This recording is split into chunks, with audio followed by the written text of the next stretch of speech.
Donald Trump just rushed out of a press conference at the NATO Summit, and he got on board the old Air Force One, not his Qatari Air Force One that he's been flying around in.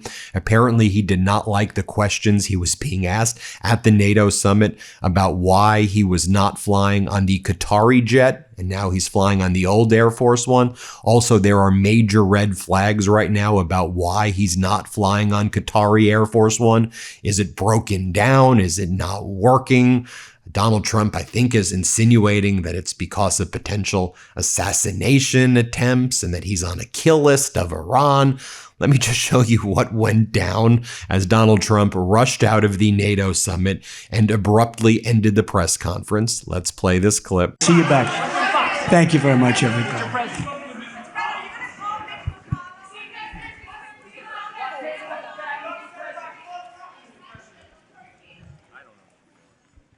Here you can see Donald Trump boarding the old Air Force One, not the Qatari jet that he's been flying around in. Oh, by the way, earlier today he posted that the Qatari jet is going to remain stationed in Europe, and he's going to allow our troops to look at it, and he'll turn it into like an exhibit. To honor our troops, you can walk into the Qatari Air Force One, and that's why he's not flying it. That makes no sense. Here he is going aboard the old Air Force One. Play this clip.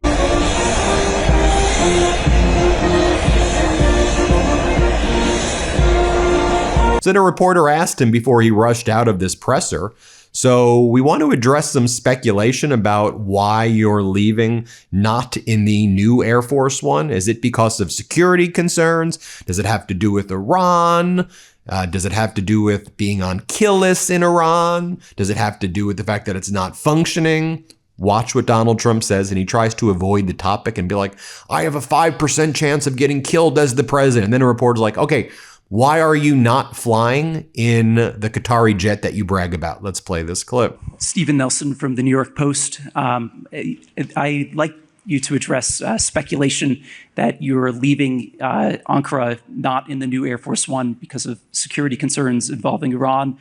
You've spoken today twice about them possibly assassinating you and possibly being successful.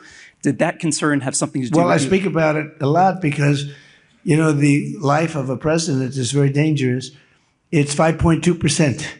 You know what a race car driver is? 1/10 of 1%. A bull rider, that looks pretty dangerous to me. It's 1/10 of 1%. No, it's 5.2% is you don't make it. You should have told me you're an excellent reporter. You should have told me that years ago. Maybe I wouldn't have run. It's a very dangerous profession. No, I'm number one on the kill list for Iran. They're lovely people. I'm number one. So I don't know. I can't tell you that, but I don't really care because I'm doing my job and I'm doing it, I hope, better than anybody's ever done it because we have a country that's hot and really, really successful. But I mention it only because it's on the list. I mean, it came out. There was another list came out yesterday, and I'm number one on. I like being number one on TikTok better, but I'm number one on the list for killing. Go ahead. Hey, Sean McCreesh, New York Times. But why aren't you flying the new plane home? Say what? Why aren't you flying on the new Air Force One home? It's flying to Europe, to one of the big bases, 2 or 3 of the big bases where we can show it to the people. And we'll be going home by normal methods. But we have it going to Europe to a couple of bases, actually one in particular, but it's going to go to a couple of bases, stop, so the soldiers can see it because it's truly magnificent. Yeah, please. Go ahead. You want to go? Okay, go ahead. Mr. President. Then Donald Trump says that, Iran is working with the best people we have in the United States. We've got Witkoff. We've got Kushner. We've got Rubio. We got J.D. Vance. These are great people. No, they're not. These are like the lowest character, most putrid scumbags imaginable. And then Donald Trump's like, but they, the Iranians, are cuckoo. They're cuckoo and they're scum and they're crazy. Here, play this clip. I like that. They're dealing with very fine people. They're dealing with Steve Witkoff. They're dealing with Jared Kushner and J.D. Vance. And they're dealing with Marco and Scott. They're dealing with great people. But I don't know. I think they're a little loco. They're a little crazy. But they told us they'd like to go to the funeral of a person who was killed a lot of people. Khomeini killed a lot of people over the years, and there for a long time. Don't forget, what we did should have been done 47 years ago. It could have been done any time within 40. This has gone on for, they were the bully of the Middle East. Then Donald Trump continues to say that he's an assassination target by Iran. He goes, I'm their number one target because they're scum. Their leaders are gone, but they want to kill me because they're scum. Here, play this clip. At some point. But all of it's gone. Everything's gone. Their leaders are gone. They had leaders, they're gone. And they had another set of leaders, they're gone. Now they have another set of leaders, they may be gone. Who knows? And you know what? I may be gone too, because I'm their number one target. It's out all over the place. I'm their number one because they're scum. That's the way they act. And that's the way they've done it for 47 years. But I'm doing what's right for the country. I'm doing really what's right for. So a reporter asked him, okay, but last month you said you like them. You said they're very rational people, strong people, smart people. Now you're saying they're scum, sick people. They want to kill you. What are you talking about, Donald? Here, play this clip. Mr. President, Tyler Pager with the New York Times. Last month, you said Iranian leaders were very rational people, nice people to deal with, strong people, smart people. Today, you said they were scum, sick people, and being led by sick people. What changed, and do you think they're I got to know them. So I've said that about a lot. Now, when you say rational, I think they're much more rational than level 1, level 2. Level 1 is gone, level 2 is gone. This is level 3. I think they are more rational, but based on their actions over the last week or two, they're not doing a service to the people. And I think more than anything else is I got to know them. And I'm not sure I want to make a deal with them. We can play games, but I'm not sure I want to make a deal. Let's just finish the job. Then Donald Trump just starts to rant and rave like a lunatic about communism. Once you go communist, you can't go back. Here, play this clip. In many ways, and I've said it, then I said, boy, that's a pretty big statement. Then I realized, a couple of people said, I think you're probably right.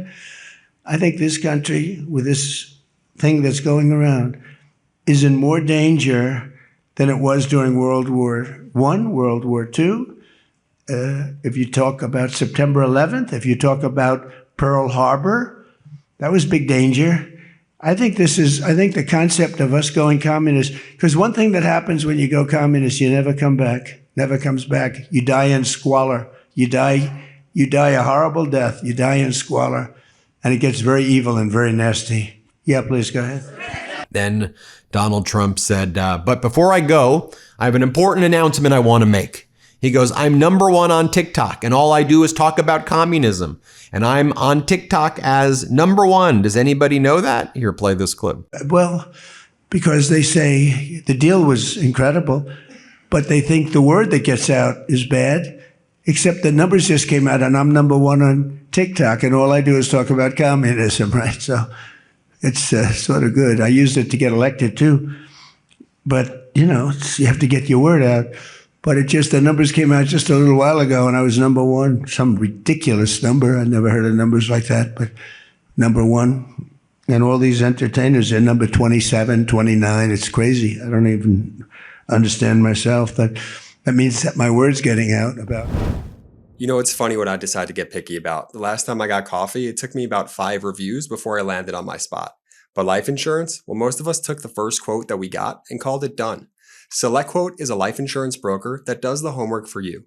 Their licensed agents shop over 100 policies and find you a better rate for free. With SelectQuote, getting life insurance is fast, free, and easy. The whole process takes about 15 minutes. Answer a few questions, their agents shop the carriers for you, and you get your quote tailored to your specific situation, even if you've got something like high blood pressure or diabetes. And you'll save an average of 30%. So let's do the math on that. If a policy costs $150 per month, 30% off is $45 a month back in your pocket. Over a 20-year term, that's more than $10,000. SelectQuote has been doing this for over 40 years. 11,000 reviews on Trustpilot, rated excellent. Listen, putting off life insurance could get really costly. Also, it messes with your peace of mind. Now that I know that my family is covered, I can sleep more peacefully at night. Get your free quote at selectquote.com/Meidas. That's selectquote.com/Meidas, selectquote.com/Meidas. They shop, you save.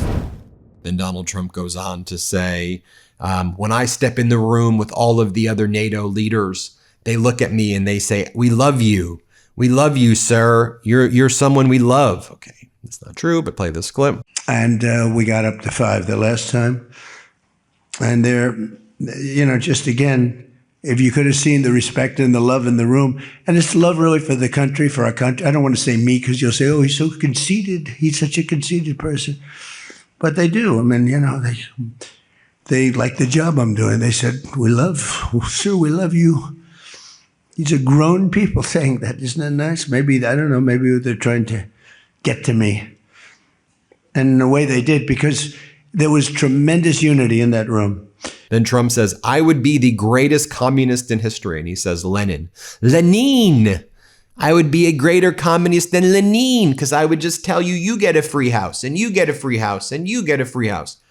You want to go back to your campaign in 2024 and what you promised people? You told people you were going to cut their electricity by 50%. You told them that they would all get affordable housing. You said everybody would get the best health care imaginable, and the plan was right around the corner. You promised everybody everything, Donald. Lenin. Here, play this clip. In the country, communism's easy to sell. I would be the greatest communist in history. I'd be right up there with Lenin. I'd be as good as anybody. You've got free rent for the rest of your life. What they don't say is that you'll be living in squalor in 12 months. You've got a free house. Would anybody like to have a free house? We'll take it away from somebody. We'll give it to you. You'll have murders all over the place. Communism's a reporter says, look, it seems like the war is about to start again.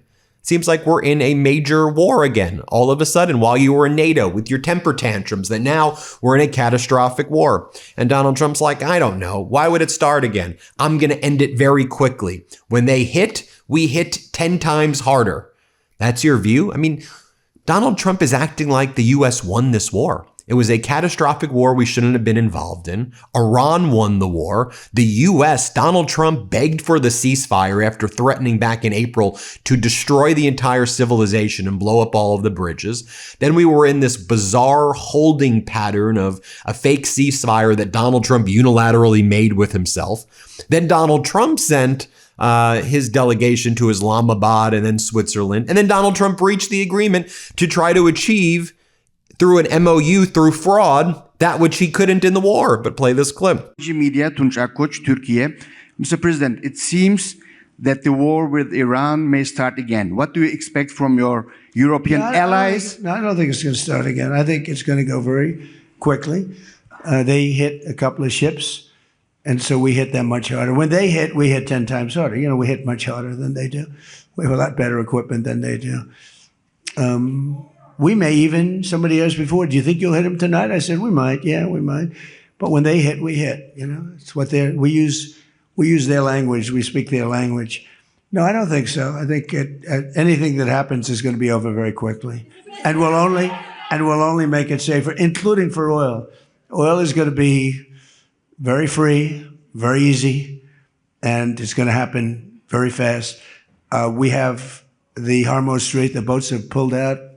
I mean, there's a gusher of oil right now. We have a lot of oil, and no, anything that happens is going to happen very fast. We're not looking for long term. A reporter says oil markets are up today by about 7%, over $80 a barrel. Those are going to be near $100 soon. And Donald Trump's like, yeah, if it goes up for a little bit, it's fine. This is what the American people want. This is what they want us. No one wants this. Nobody wants this. What are you doing? Here, play this clip. Thank you, Mr. President. Steve Sedgwick from CNBC. The oil markets are up today around about 7% for WTI and Brent as well. The world is taking you at your word, sir, that the MOU is over, that the ceasefire is over. What happens next, sir? Are we on the cusp of a full-scale return to full conflict? I'll tell you what happens next. We're never going to see Iran have a nuclear weapon, because that's much more important than the numbers you're talking about. The prices of oil are dropping like a rock. Now they'll be up a little bit, and this will end very quickly. We have an oil glut right now because we got all those boats out of the strait, and it's going to drop, and I've predicted everything. I've been right about everything, and I have been. Then Donald Trump's like, look, all of Iran's anti-aircraft things are gone. That doesn't mean they're going to get a plane at some point, but all of it's gone. They may hit a plane here or there, but all of their stuff is gone. It's not even true. They're going to shut down the Strait of Hormuz any minute now. Okay. Then they're going to shut down the Bab el Mandab Strait thereafter. And then oil prices are going to hit $200 a barrel while your strategic reserves are being depleted here. You are bankrupting this country, you idiot. Here, play this clip. Should have been done 47 years ago. It could have been done any time within 40. This has gone on for, they were the bully of the Middle East. So they're a much different country. Now, in one day, all of their anti-aircraft things are gone. That doesn't mean they're not going to get a plane at some point, but all of it's gone. Everything's gone. Their leaders are gone. They had leaders, they're gone. And they had another set of leaders, they're gone. Now they have another set of leaders, they may be gone. Who knows? Then Donald Trump says that, this is a reporter says, this war seems to be a strategic dead end for you. No, this was the greatest success ever. This is what we wanted. The American people love this. No, you lost the war. You and Netanyahu shouldn't have been in this war in the first place. You've made generations of Americans look like fools. Not even just currently, generations. Play this clip. The Iran war seems to be a strategic dead end for you. Why are you apparently unable to end the Iran war? So I think we're doing just the opposite. The Iran war has been a tremendous military success. And, you know, I can only answer the question by saying they're not going to have a nuclear weapon. I think I was there for one reason, that Iran cannot have a nuclear weapon. I call it, we denuclearize Iran, and that's happened. They will never have a nuclear weapon. That stuff is so. Then Donald Trump's like, but I want everybody to know I've been right about everything. That's what he says in NATO. Like, I won the election 3 times. I've been your president 3 times. I mean, what a sicko thing to be saying on the international stage. I mean, truly, what a humiliation ritual for a once proud United States of America. And if you support this, you are absolutely pathetic. Here, play this clip. An oil glut right now because we got all those boats out of the strait. And it's going to drop, and I've predicted everything. I've been right about everything, and I have been for a long time. That's how I got to be president 3 times. That's how I won 3 elections. I did very well in the second one, won it. It was a rigged election, but I've been right. And then Donald Trump says, and I want to conclude before running off, if that communism has been a disaster for 1,000 years, thousands of years. Here, I'll play it. Free house, we'll take it away from somebody, we'll give it to you. You'll have murders all over the place. Communism's a disaster. It's been proven to be for thousands of years under different names, but same thing. It's very important. There you have it, everybody. Let me know what you think. Let me know in the comments why you think that Donald Trump is not going on Qatari Air Force One right now and why he's on old Air Force One. I'd love to hear your thoughts. Hit subscribe. Thanks for watching. Want to stay plugged in? Become a subscriber to our Substack at MeidasPlus.com. You'll get daily recaps from Ron Filipkowski, ad-free episodes of our podcast, and more exclusive content only available at MeidasPlus.com.